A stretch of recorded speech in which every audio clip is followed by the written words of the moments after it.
Hello everybody, a very good morning to all of you. Myself Saklan Khan, I am here to study the polity. In this video, we are going to study the basic knowledge of polity. In this topic, we are going to study legislative and executive. Legislative, it is a body which make the law. Legislative is a body which make the law, मतलब ये एक ऐसा body है जो law को बनाता है, form करता है. और एग्जीक्यूटिव क्या होता है? Executive is a body which implement the law made by the legislator और पार्लियामेंट्स. एग्जीक्यूटिव का वर्क है इम्प्लीमेंट लॉ को इम्प्लीमेंट करना और लेजिस्लेचर का वर्क है लॉ को बनाना. In India law is made at 2 level. India में लॉ 2 लेवल्स पे बनता है, at central level and at state level.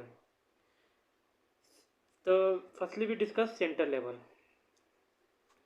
Central level और union level, that's called parliament, और state level is called state legislature. In central level we are going to study Lok Sabha, Rajya Sabha and president. Lok Sabha, Rajya Sabha and president. Firstly we discuss the Lok Sabha. तो लोकसभा का maximum strength of Lok Sabha is 552 according to constitution, but now day the maximum strength is 543. After 104 amendment, 2 Anglo Indian reserve seat are disqualified. Lok Sabha members, how the Lok Sabha members are elected? Lok Sabha members are elected directly elected to the people. मतलब ये इनका election direct होता है, ये people के द्वारा चुने गए जाते हैं. And also called popular house. these members are closer to the people, that's why called as lower house. Lok Sabha का जो टेन्योर होता है 5 years होता है. They may be dissolve. Next topic है राज्यसभा.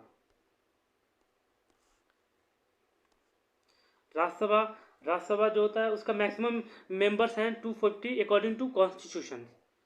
टोटल मेंबर्स जो हैं अभी तक 245 है, जिसमें कि 233 members are elected, 12 members are nominated. तो नॉमिनेटेड मेंबर्स नॉमिनेटेड कौन करता है? Nominated member by president. Nominated member by president. तो वो किस क्राइटेरिया पे होता है नॉमिनेशन? तो उन पे कुछ स्पेशल क्वालिटी या एक्सपर्टीज होते हैं इन आर्ट्स या फिर साइंस या फिर लिटरेचर या फिर सोशल सर्विसेज. तो ये 4 मतलब इसमें वो एक्सपर्टीज होते हैं, तो उनको राज्यसभा का मेंबर नॉमिनेट करेंगे प्रेसिडेंट. अब Rajya Sabha is a permanent body और लोकसभा परमानेंट बॉडी नहीं होता है, कैन नॉट बी डिजॉल्व. तो to ensure continuity 1/3 of its member retire after second year until under article 83 clause 1 of the constitution and biennial election are held to fill this vacancy. मतलब जो उसका vacancies होती है, जैसे Rajya Sabha permanent house होता है, तो इसका जो कंटिन्यूटी मेंटेन करने के लिए 1/3 मेंबर जो होते हैं हर 2 साल पे रिटायर होते हैं, और जो रिटायर मेंबर होते हैं वो बाइनियल इलेक्शन के थ्रू वो फुलफिल किया जाता है हर 2 साल के बाद. अंदर वो जो इलेक्शन प्रोसीजर है वो आर्टिकल 83 क्लॉज 1 में आता है. अब यहाँ पर हम समझेंगे एग्जीक्यूटिव और लेजिस्लेटिव में डिफरेंस. तो एग्जीक्यूटिव क्या होता है और लेजिस्लेटिव क्या होता है यहाँ पे हम समझेंगे. तो मेंबर ऑफ पार्लियामेंट, तो ये हो गया ऊपर राज्यसभा, और यहाँ पे हो गया ये लोकसभा. ये लोकसभा के मेंबर हैं और ये राज्यसभा के मेंबर हैं. ये टोटल मेंबर जो हैं इनको हम कहेंगे मेंबर ऑफ पार्लियामेंट. तो ये जो यहाँ पे जो अगर सिंपली अगर इलेक्शन होगा, जैसे अगर नेक्स्ट स्लाइड में हम देखेंगे, एक स्लाइड और है, तो उसमें पहले होगा क्या, इलेक्शन हेल्ड होगा फॉर द लोकसभा. मतलब election take place from the Lok Sabha, Lok Sabha के लिए इलेक्शन होगा.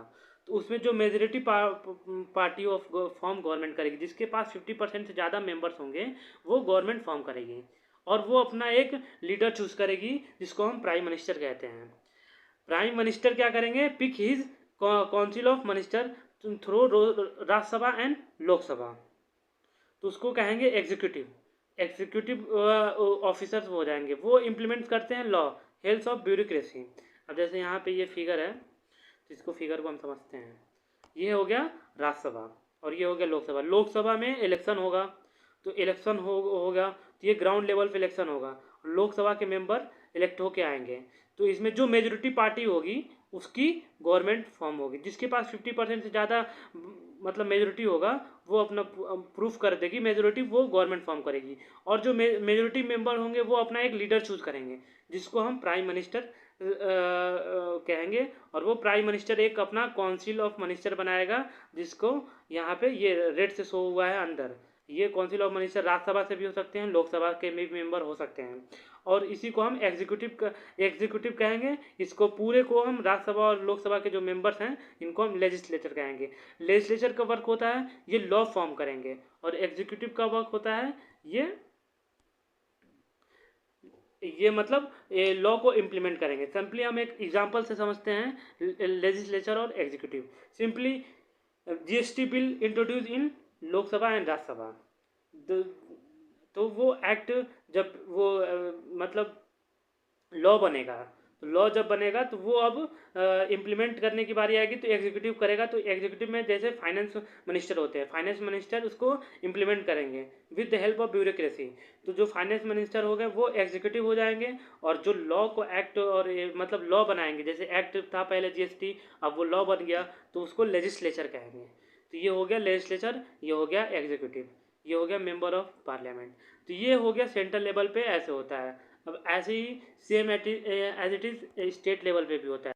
सिंपली स्टेट लेवल में जैसे 6 स्टेट हैं वहाँ पे बाई कैमरल लेजिस्लेचर होता है। जैसे यूपी है, बिहार है, महाराष्ट्र और कर्नाटका है, तेलंगाना है और आंध्र प्रदेश है। इसमें बाई कैमरल है, मतलब इसमें मेंबर ऑफ लेजिस्लेटिव असेंबली है, विधान परिषद भी है और विधानसभा भी है। अब यहाँ पे हम आपको समझाते हैं, इसमें भी जैसे सेम होता है, बस इसमें थोड़ा सा डिफरेंस है। यहाँ पे एक स्टेट लेजिस्लेटिव असेंबली होता है, एक स्टेट लेजिस्लेटिव काउंसिल होता था। वहाँ पे होता था लोकसभा यहाँ और राज्यसभा। यहाँ पे जो स्टेट लेजिस्लेटिव असेंबली है वो समझ लीजिए लोकसभा है, स्टेट लेजिस्लेटिव काउंसिल है वो राज्यसभा है।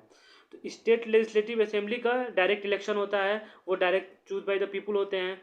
और लेजिस्लेटिव काउंसिल में जो होते होंगे मेंबर ऑफ एमएलसी इसको बोलते हैं, वो उनका भी इलेक्शन होता है, वो डायरेक्ट नहीं होता है। उसमें भी कुछ मेंबर्स को गवर्नर अपॉइंट करते हैं ऑन द बेसिस ऑफ, जैसे उनके पास भी स्पेशल क्राइटेरिया क्या होगा, आर्ट्स होगा, साइंस होगा, सोशल सर्विसेज होगा, लिटरेचर हो सकता है, मूवमेंट्स। तो एमएलसी को भी गवर्नर अपॉइंट करता है या नॉमिनेट करता है। तो उनको मतलब किसी चीज़ में एक्सपर्टीज़ होना चाहिए, ये तो आर्ट्स में, साइंस में, या फिर सोशल सर्विसेज में, या फिर लिटरेचर में, या फिर कोऑपरेटिव मूवमेंट्स में। यहाँ पर एक चीज़ एक्स्ट्रा है, कोऑपरेटिव मूवमेंट्स। अब हम समझेंगे यहाँ पे भी सेम एज इट इज़ होता है, मतलब यहाँ पे लेजिस्लेचर होता है, यहाँ पे भी एग्जीक्यूटिव होता है, यहाँ पे भी एमएलसी होता है। मतलब अब यहाँ पे हम समझेंगे यहाँ पे कैसे फंक्शनिंग होता है। तो ये सिंपली यहाँ पे एमएलए मतलब मेंबर ऑफ लेजिस्लेटिव असेंबली का इलेक्शन होगा। तो मेंबर ऑफ लेजिस्लेटिव असेंबली का इलेक्शन होगा, तो जिस पार्टी के पास 50% ज़्यादा मेजोरिटी होगी वो पार्टी अपना मतलब मेजोरिटी प्रूव करेगी और वो गवर्नमेंट फॉर्म करेगी। तो वो एक अपना लीडर चूज करेगी, जिसको हम कहते हैं CM, chief minister. Chief minister क्या करेंगे, वो अपना एक काउंसिल ऑफ मिनिस्टर बनाएंगे। काउंसिल ऑफ मिनिस्टर या तो एमएलसी होगा, मतलब मेंबर ऑफ लेजिस्लेटिव काउंसिल से भी हो सकते हैं, या फिर MLA member of legislative assembly से भी हो सकते हैं। तो वो जो काउंसिल ऑफ मिनिस्टर बनेगा उसको हम कहेंगे एग्जीक्यूटिव। और जो लेजिस्लेचर होगा, जो एमएलए और एमएलसी होंगे मेंबर्स, उनको हम कहेंगे लेजिस्लेचर। अब यहाँ पे जो लॉ बनेगा वो सिर्फ स्टेट के लिए वैलिड होगा, लेकिन अगर सेंटर पे कोई लॉ बनता है तो वो पूरा ऑल ओवर इंडिया के लिए वैलिड है। ये डिफरेंस है बस।